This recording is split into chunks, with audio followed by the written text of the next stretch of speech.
Hello everyone, welcome back to my channel. As you can tell by the time, don't let it deter you. You can tell by the title, this will be a video where I take you to my process of making this journal. Now, before we get to do all of that, I want to do a disclaimer. The one thing I want to say is that there's not one way of making journals. A junk journal is something that it's a book that it's an art in itself. So when you make a junk journal, you have created something unique each and every time. And that's the reason why there is not one way of making a junk journal. For that reason, there is no such thing as someone having put a patent or labeled on the way that they make a junk journal. What they've done is they have recycled ideas of how to make a junk journal, and they have created their own unique style.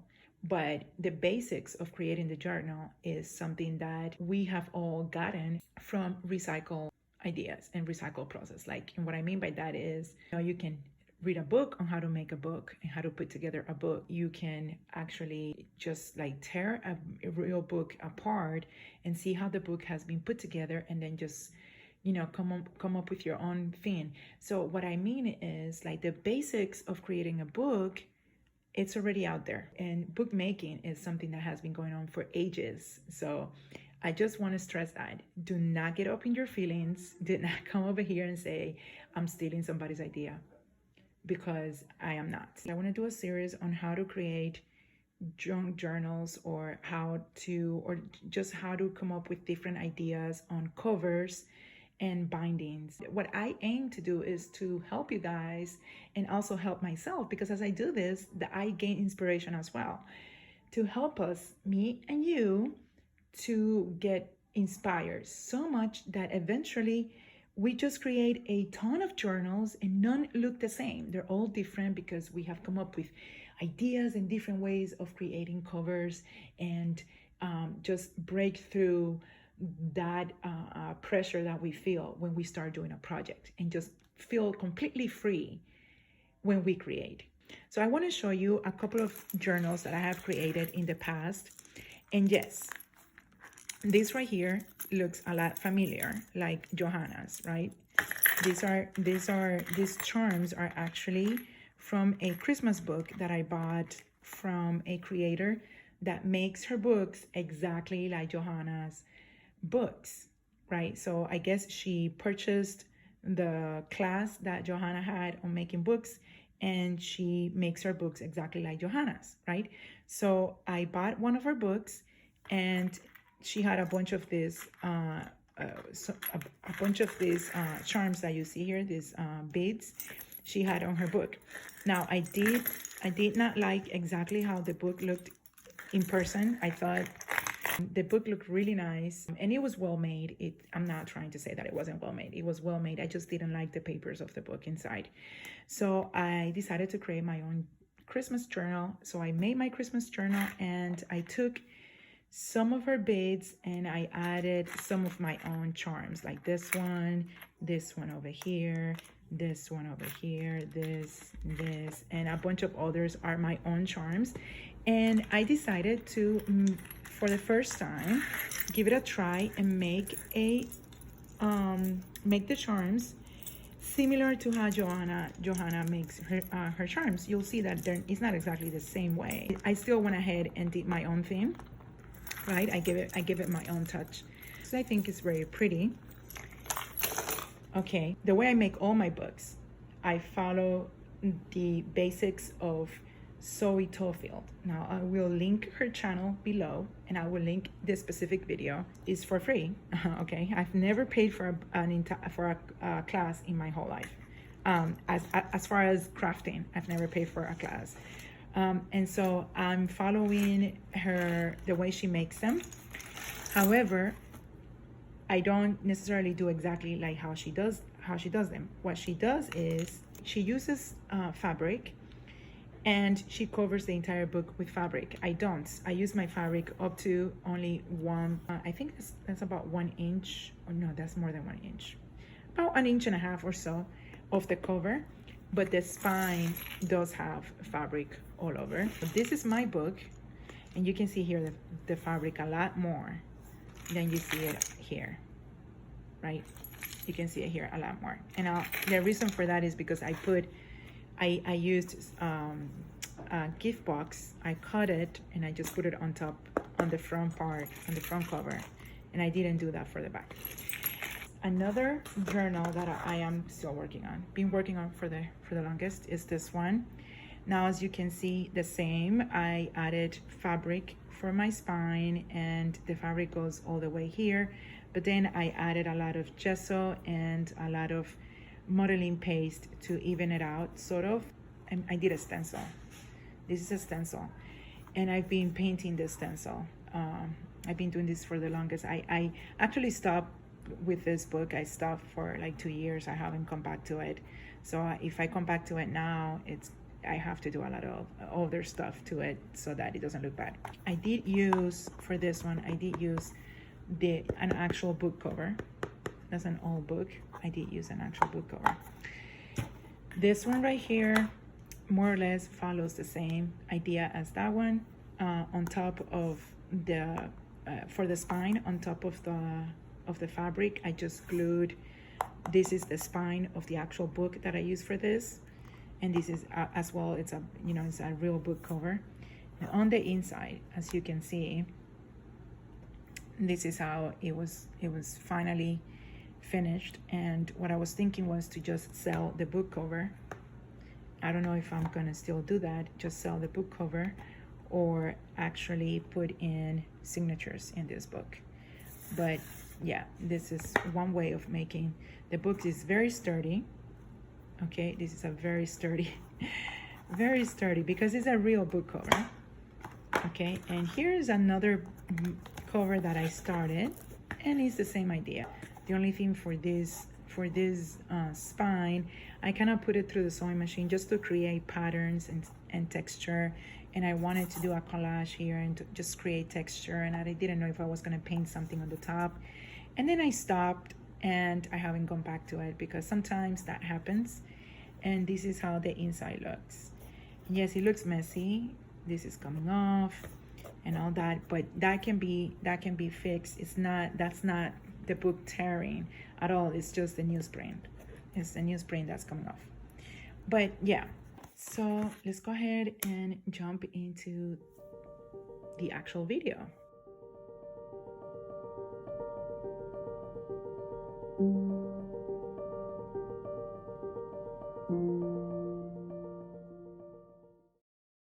You're gonna need some type of cardboard. This is a huge box of cereal that I had, and so this material is super strong, and we can use for a hardcover book. So I'm gonna set that aside because that one I wanna use for the open spine.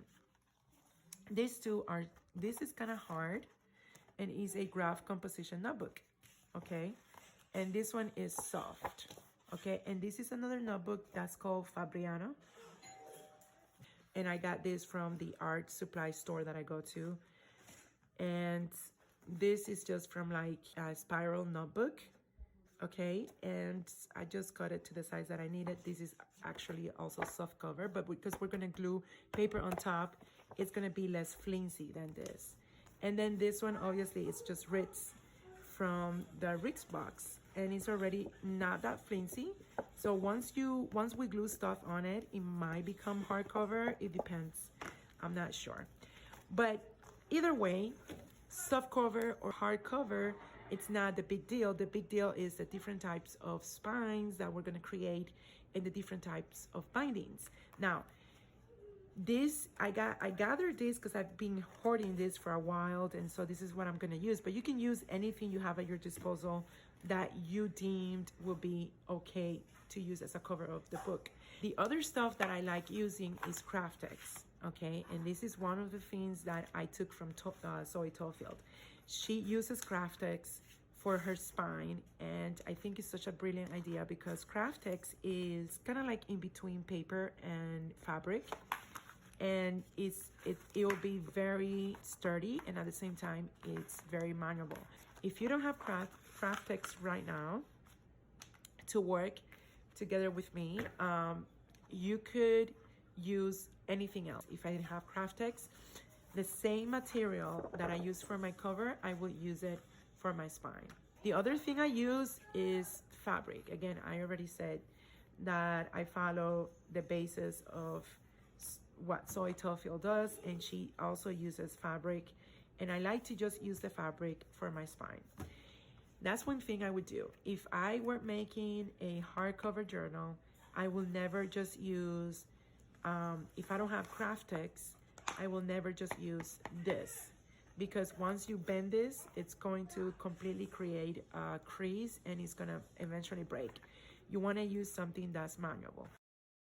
All right, so here's where I'm gonna start a voiceover because otherwise I was gonna lose my voice. This video is long and there's a lot to cover, so bear with me. I'll try to make it as fun as possible, but just know that in this video you guys are here to sort of work together with me on a book and get inspired. I hope I kind of achieve that. So how I start, as you can see there, is I cut the spine to size and then I glue it front to back with the fabric of my choosing, the one that I'm using. I've purchased this fabric from Walmart. It's very cheap. It's just kitchen towels and they set it on a pack. So now I'm going to go ahead and glue one of the covers, either the front or the back. I haven't decided which one that will be, but because that's not really important at the moment. What's important is just to have the bone of the book, if you will, just have it put together. And this is how I put it together. This is the way that Soy Tofiel does it. The only difference is that she covers the entire book with the fabric. She paints her fabric and she covers the entire book with the fabric. She also does a stencil on the cover prior to applying, to gluing the fabric, and her book looks like it's like the design that she has on her cover looks like it's embossed. So she, I believe that's a class that on Etsy that you have to purchase, but she actually shows you how to do that for free.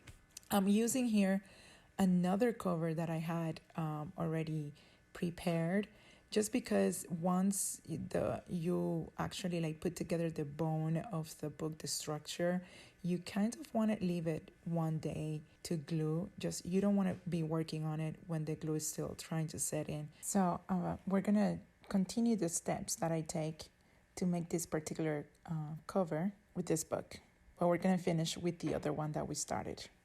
You'll see. So here I'm using newsprint. The newsprint is actually sketchbook paper. It's a paper that you find at the craft store or art supply store, and it's the finest of the sketchbook papers that you can find.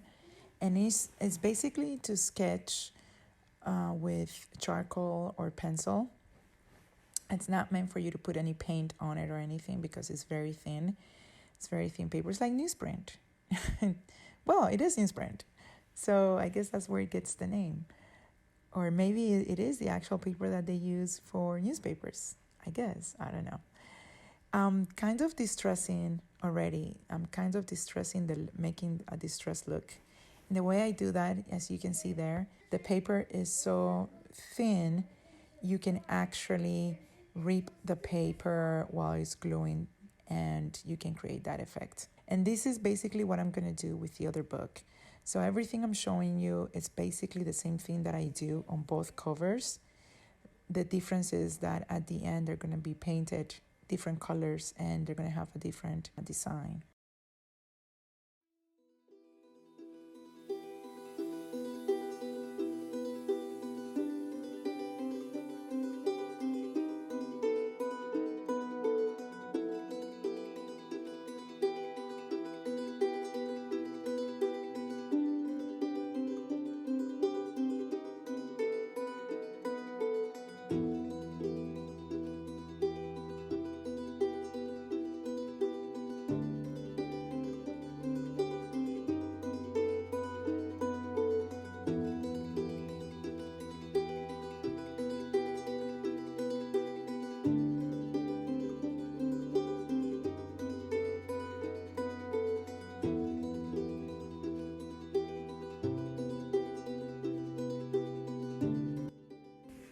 Okay, so now I'm going to go over all of that with my gesso. Gesso is the best tool you can have when you create journals and you actually paint on your cover, because gesso is a primer. It primes your canvas, so to speak, and now you can apply any type of color you want. And also it serves you as a sealer. It's going to dry up and it's going to be strong and it's going to make everything sturdy. My son is making noises in the background. Oh my gosh. As you can see, I'm actually like going over each nook and cranny of the book.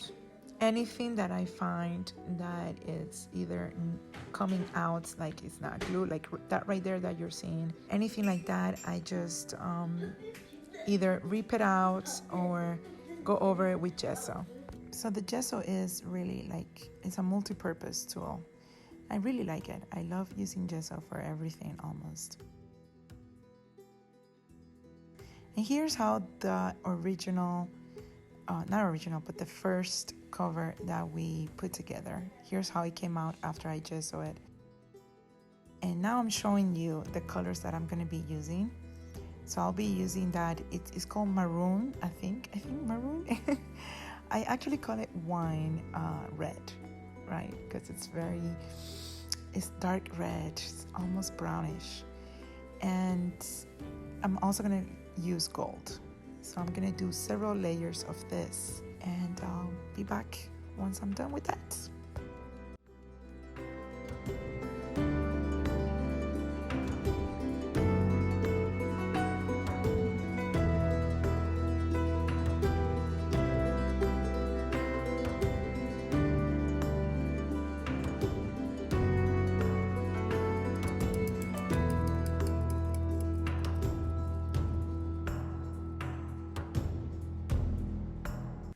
All right, see how that looks super distressed and nice.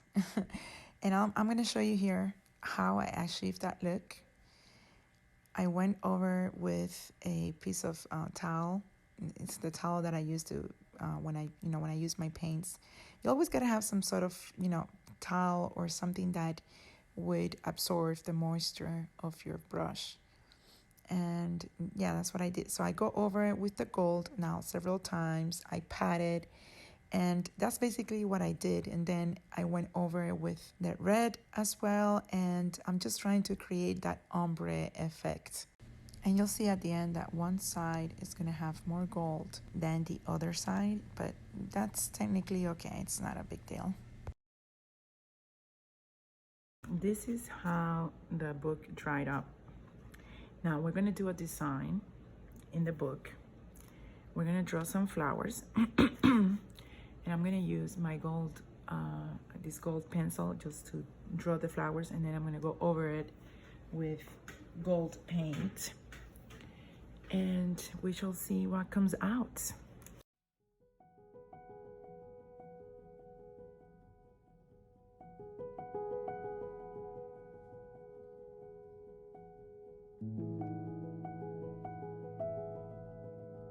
You guys can see there what I drew. Now I'm going to use this brush for acrylics, and this is a number 1. See how fine the tip is. And I'm going to be using gold, and this is this gold. All right.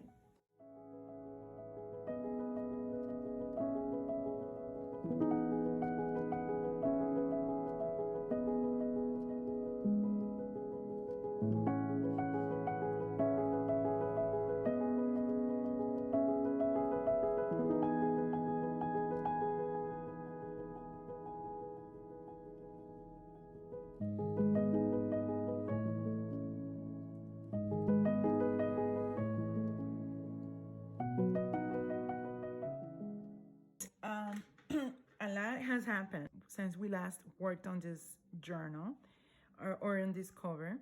And the thing is that obviously you can't make a journal in one day, especially if you have to paint and do original paintings on the cover and all that stuff.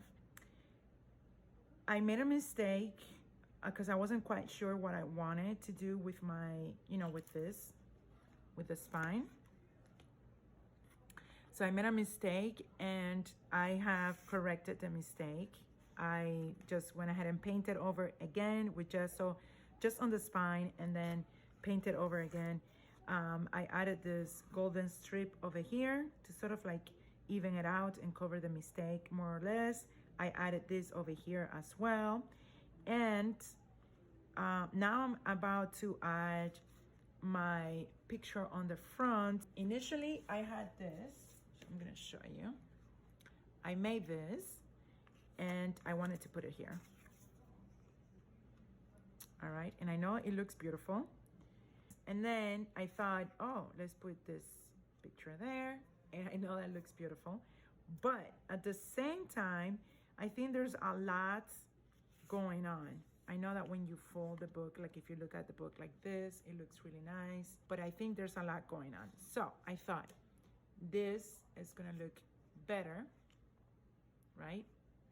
Makes everything look better. I know this golden strip here is kind of weird, might throw you off a bit, but I don't know, I kind of like it. I think, it makes the book look different, and like it adds some sort of frame to the entire painting there. And then obviously we have the spine, right? You can't see if I fold it like this. Yes, you can. So right now I cut this. I don't have a cutting machine, I know, or tool. I know there's a tool that can cut shapes and stuff. I don't have one, so we're gonna use this, and I'm gonna tweak it a little bit, but I'm gonna make it to look like it's distressed and it's not supposed to be even. That way it doesn't look bad that it's not even. How I'm gonna do that, I quite don't know, but for now I'm going to distress the paper. I'm gonna, I call this shaving. So that's what I'm gonna do for now. Now, as far as what I've done with this book that I haven't done on camera, again, fixes. I added gesso, I painted again. So the whole thing that I did, you guys saw me do with the entire book. Then I did spray. I put some gold paint on here with water, and I sprayed on the book.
So now what I'm adding is the crackle paint from Tim Holt. What that's going to do is going to seal my paint, and it's going to make that effect where it's cracking, that it's very old. And I'm trying to show you there the finished product. And if you see those things that look like bubbles, that's basically what that is. And it's not really bubbles, but that's how, for some reason, that's how it looks like on that video. What I'm going to do now is put the newsprint on the inside of the cover.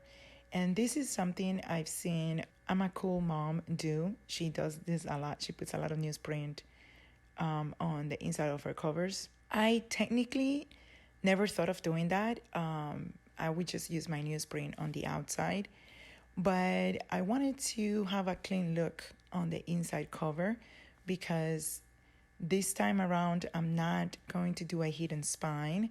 I'm going to do an exposed stitch spine, or how you call that. So I'm going to attach my signatures directly to the inside cover. And for that reason, I thought having a clean look would be best. So that's why I decided to just use the newsprint. It's what I had at hand. And as you can see, the book looks really nice. It's looking really nice. I added some gold paint, the same gold paint I used on the outside. I added it for the spine on the inside. And now I'm just adding the paper that's going to go on the inside cover. It looks like a wallpaper from, back in the days. And then I did add a pocket because I kind of messed up that corner over there because I put too much paint there because I was trying to distress it, give it distress look. And now I'm just showing you how the cover of the journal is looking. This is the finished cover. And as you know, we are going to do an exposed stitching spine, I think it's the way you call it. I'm going to use that a hole opener, and I just showed you that I have two sizes. One is thick, the other one is a little bit thinner. I like the thin one. I don't like to have really big holes. Once they start stretching a little bit, I work around them. You'll see me kind of struggling a little bit just to keep them looking nice and tight, but that's just the way I like them. I also made a mistake on the measurement when I opened my holes, and I kind of fixed that mistake by giving birth to my signature stitching style. So you'll see that once we get there. What I'm gonna do now is basically just do the stitching of the signatures. So you guys will see me open the holes on my spine, and then you'll see me prepare my signatures. And I'll be back here and there if I think that anything needs to be mentioned.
So now I'm going to be cutting each and every page for the signatures. I have already selected the pages, as you saw. That was not, it was technically more than a speed video. It was like a flyby video. But I just wanted to make this video as short as possible because it's a very long video. It's like an hour long or so. So anyway, the way I cut my papers, I usually just put each of the signature together, and then I just go ahead and cut all the pages at once. But for this book, because I'm not going to be working on each of the pages, I wanted to do each paper differently, just based on the way that it was cut, and believe me, it does make a difference, even if it's like in a small scale. So that's the reason why I'm cutting each of the pages. And again, my son is making noise in the background. I guess we can never escape that. It will be forever my background noise. Today, we're gonna go ahead and finally attach the journal or the signatures to the journal.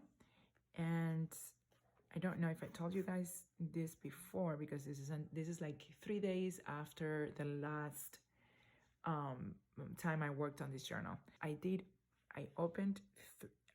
three sets of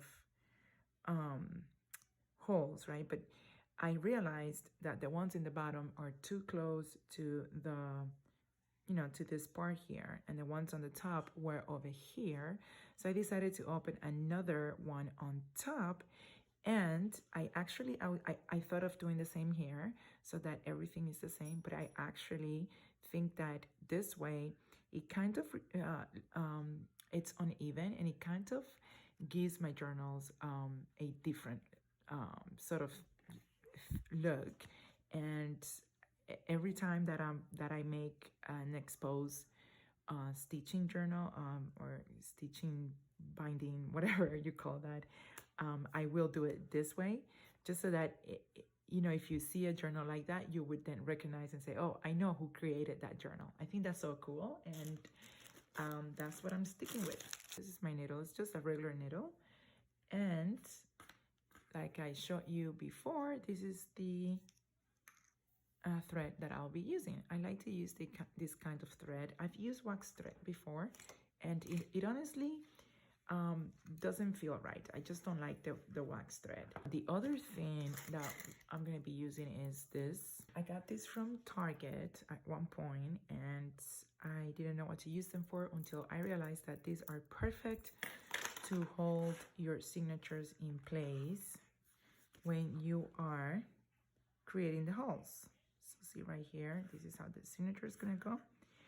And okay, so I will get a piece of paper and I would draw where I need to do the holes. And for each signature, I will come and do in the place that I'm gonna put it. And the only reason that I would do that is because, trust me, even though we did it with this, okay, if I were to open the holes with this, trust me, it's not gonna look the same. And from experience, I know, because the way you open holes, it's not always gonna be the same. I just don't know how to explain it without sounding like you purposely do something different, but it's not that you purposely do something different, it's just that they come out like that. Now, you might be wondering, what is she talking about? Well, let me tell you something. These are handmade, right? These are handmade holes, right? So that means that not one hole is the same. Not one hole is going to be the same. They're all going to be different because it's handmade. You're not, it's good to know we're not a machine, right? We are not a machine. So that's good to know. So what I'm going to do is, because the paper that I'm going to use is bigger, it's longer than my signature, I'm going to place my signature in the middle, and I'm going to draw where I want to, I want to make a mark where my signature is going to go.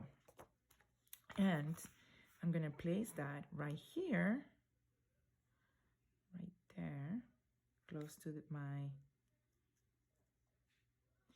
and I'm just going to, go ahead and mark where the hole is going to go. And then this one, my signature stitching hole. There are some papers in here that need reinforcement, so we're gonna have to do that before we stitch the signature together, only because we don't want these pages to tear. And so this is gonna be the centerpiece. Now, how many pages this journal is going to have depends on how many papers you put in your signatures. Now, like I said, I need to reinforce my paper. So I'm gonna, for a minute, I'm gonna set that aside, and I'm gonna grab, I have here a chunk of papers, leftover papers and other kinds of papers that I thinking of using. So for example, we can use this to reinforce. We can also use, let me see, we can use this, right? This. You can use all of this to reinforce these two. This, and no, not this. Okay, so the way we can do that, this is the first one. You can either just like glue this over here, right? And just glue it, or glue it on this side. But because this is what's gonna, I mean, neither side will show. You're just gonna see, you know, that. So because you're gonna see that, I think this here, reinforcing it here, will be much better.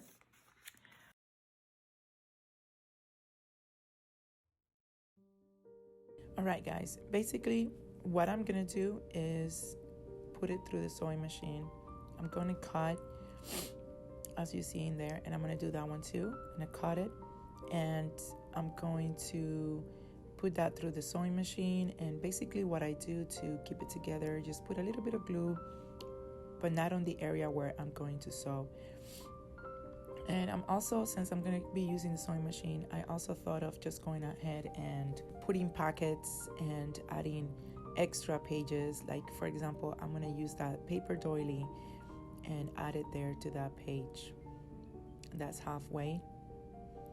And as you see now, that's what it looks like after it has been put through the sewing machine.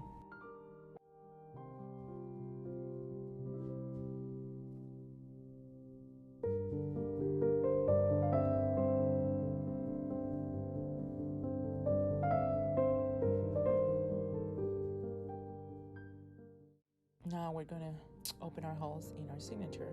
You saw me using a paper to mark where my holes are supposed to go. So now what I do is I just hold my page like you're seeing and open my hole. I find that that's the best way to get your holes open and perfect, like they go right through where they're supposed to go. The hole doesn't get stretched out as much. I just find it that that's the best way to do it.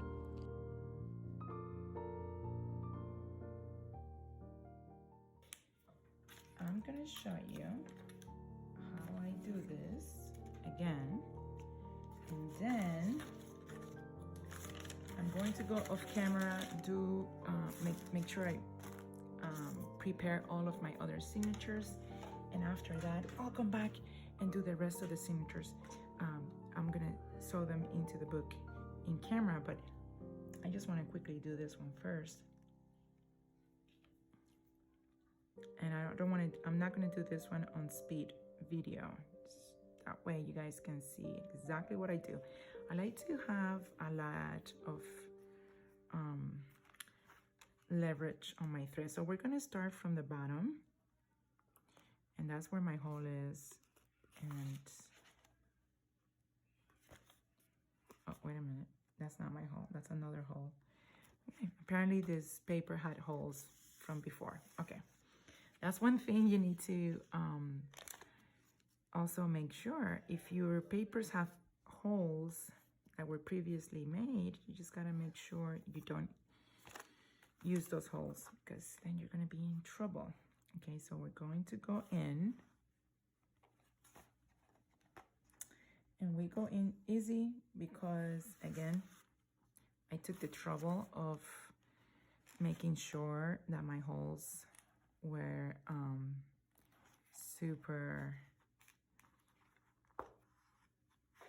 super stretched without making them look like they're stretched. Okay, so the way I do this is I just technically try to find, okay, I just technically, well, Sometimes it doesn't work that perfect.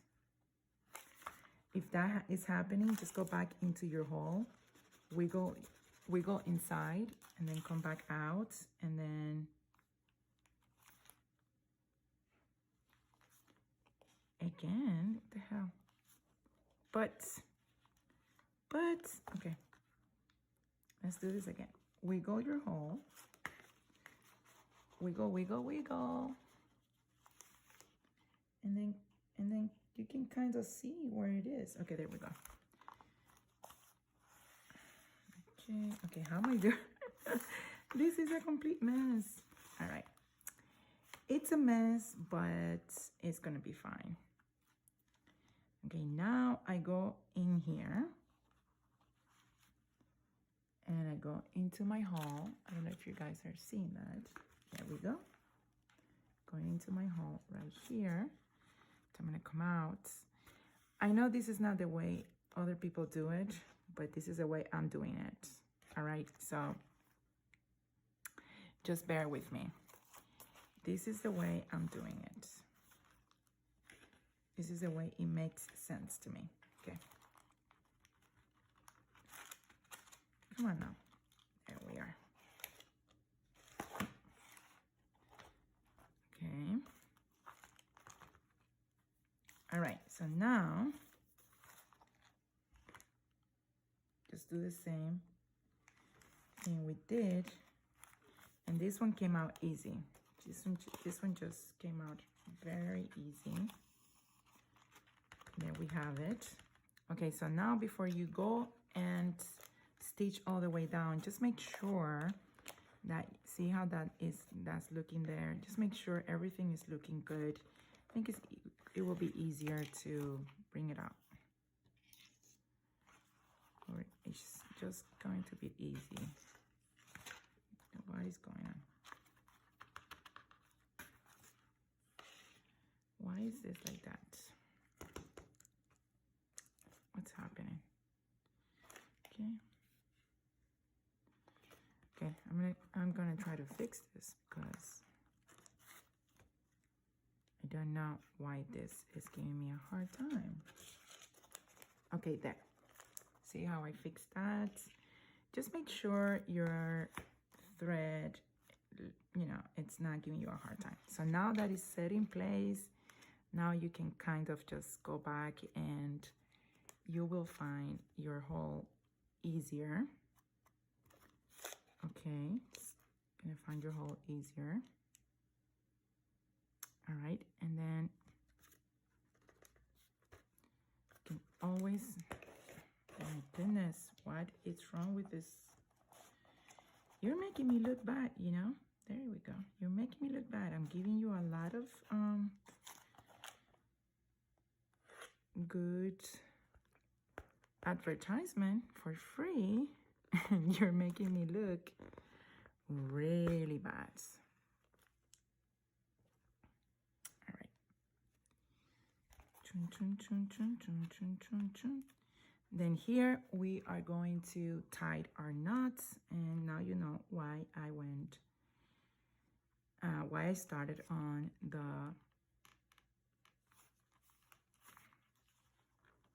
the bottom thread. We're gonna do 2 knots. 2 knots. Come on now. And you can either cut right here and leave that hanging, or you can kind of, you know, put your needle through and come out, and you push the knots kind of like in a little, and like that you're done. But then you kind of have this out here hanging.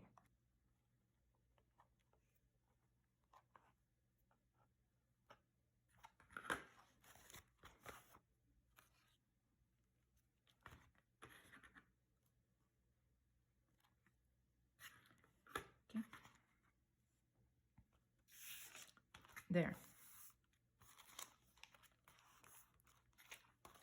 first signature is in. I am done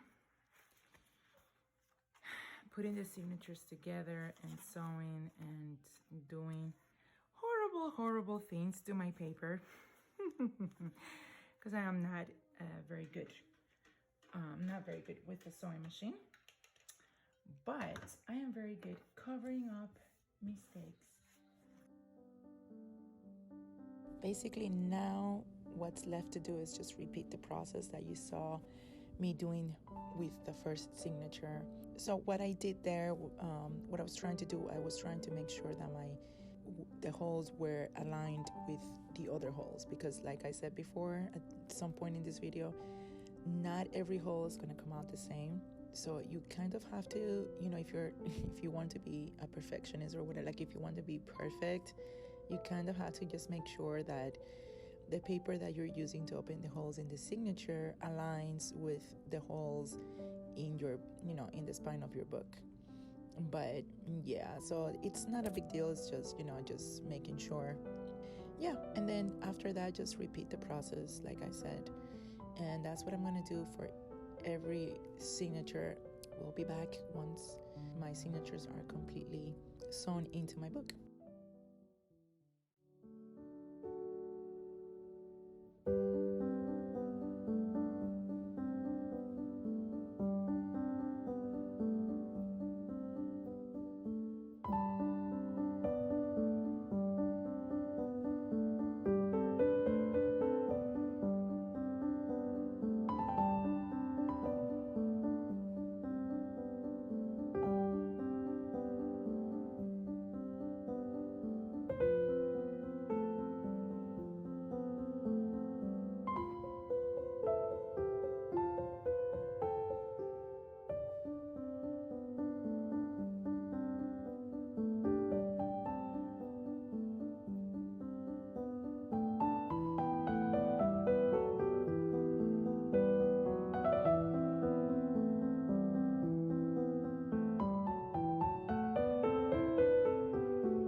what's left is just a little bit of detail here and there, gluing some of the pages that will be pockets.